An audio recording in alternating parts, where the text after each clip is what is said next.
Жалал-Абад шаарындагы Мир кинотеатрынын алдындагы Владимир Лениндин эстелиги алып салынды. Анын ордуна тротуар курулуп, жөө жүргүнчүлөр үчүн ыңгайлуу шарттар түзүлөт. Ошол эле учурда Токтогул көчөсү толугу менен ачылып, унаалар үчүн эки багытта жүрүүгө мүмкүнчүлүк берилет. Эстеликтин эскилиги жеткендигине байланыштуу аны башка жерге көчүрүү мүмкүн болбой калганы белгиленди. Жалал-Абад шаарынын Токтогул көчөсүндөгү Мир кинотеатрынын алдындагы скверде буга чейин Лениндин эстелиги болгон. Ал эстелик ошол Союз учурунда, Союз мезгилинде курулган. Ал эстеликтин эскилиги жеткендигине байланыштуу ошондой эле ошол билесиздер да ошол Токтогул көчөсүндө УКМКнын мурдагы эски имаратынын алдында жол келип, ошол скверге келип токточу.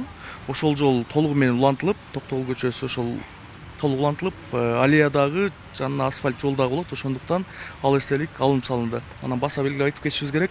Ал эстеликти Жеңиш паркына жылдыруу пландалган, бирок Жеңиш паркында Лениндин башка дагы бир эстелиги болгондугуна байланыштуу ал жерге дагы көчүрүлгөн жок. Жөн гана ошол эстеликти алып койдук. Ал эми 7-июнь күнү эртең менен Ош мэриясы Владимир Лениндин Ош шаарынын башка аянтындагы эстелигин көчүрүп кеткени маалым болгон.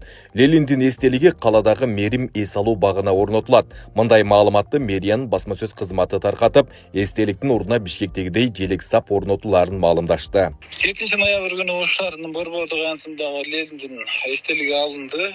Ал жерге желек сап мамлекеттик туу орнотуу каралып жатат. Ал эми Лениндин алынган эстелиги азыр бир катар реставрация болуп, коопсуздугу каралып, андан кийин Мерим паркына, Мерим эс алуу багына коюу пландалган. Көп өтпөй жогорку кеңештин депутаты, эски коммунист Исхак Масалиев Ош шаарынын аянтынан алынып салынган Лениндин эстелиги боюнча нааразычылыгын билдирип чыкты. Ал соц тармактагы баракчасы аркылуу каршы пикирин пост кылып жазды. Ош шаарындагыны алып коюштур түнү. Шаардын тургундарынан сурап да койбой. Мына ушинтип кечеги тарыхыбызды унуттурганга аракеттер жасалууда. Эскерте кетсек, 1984-жылы Бишкектин Борбордук аянтына Лениндин эстелиги тургузулган болчу. 2003 жылы ал эски аянтка которулган. Ошол эле Россиянын өзүндө да бир нече шаарларында Лениндин эстелиги алып салынып, башка жака жылдырылган учурлар бар. Демек, бул көрүнүштөн кыр издеп саясатташтырбоо керек дешет коомчулук тургундар.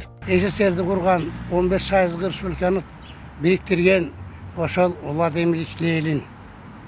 Ошонун курамында биз 70 жыл жашадык. Эми азыркы мезгилде Лениндин бүт Советтер Союзу боюнча коюлган эстеликтеринин бар турган жерлери бар, алып таштаган жерлери бар, ордун которгон жерлери бар. Эми муну саясатташтырыштын кереги жок да. Эми муну шаарды өзгөртүү үчүн азыркы учурдун талабы менен ал убактагы талап башка. Биз дагы мектепте улуу атабыз Ленин биздин атабыз деп жүргөнбүз. Анан эми азыр атабыздын заманы өттү, башка заман келди.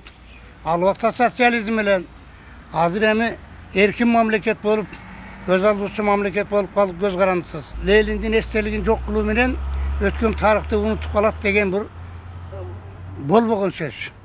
Бул баягы ойлонбой сүйлөгөн адамдын сөзү. Бул тарых деген тарых. Керек болсо, мындан 500 жыл, 5 кылым, 6 кылым мурдагы тарыхтарды биз азыр кайра жаңыртып, тактап, өзгөртүп, жазып, жаштарга билип алсын деп алып келип атпайбызбы азыр? Ош шаарындагы эстелик 1975-жылы Ош облустук жана шаардык мамлекеттик администрациясынын алдына орнотулган. Буга чейин Лениндин эстелигинин айланасында талкуу жүрүп келген. Ош шаарынын тургундарынын бир бөлүгү актуалдуулугу жоголгондугуна байланыштуу аны алып, ордуна Кыргызстандын эгемендигине тиешелүү башка символикаларды орнотууну сунуштап келишти. Айбек Исабеков, Турсунали Нуралиев, Регион.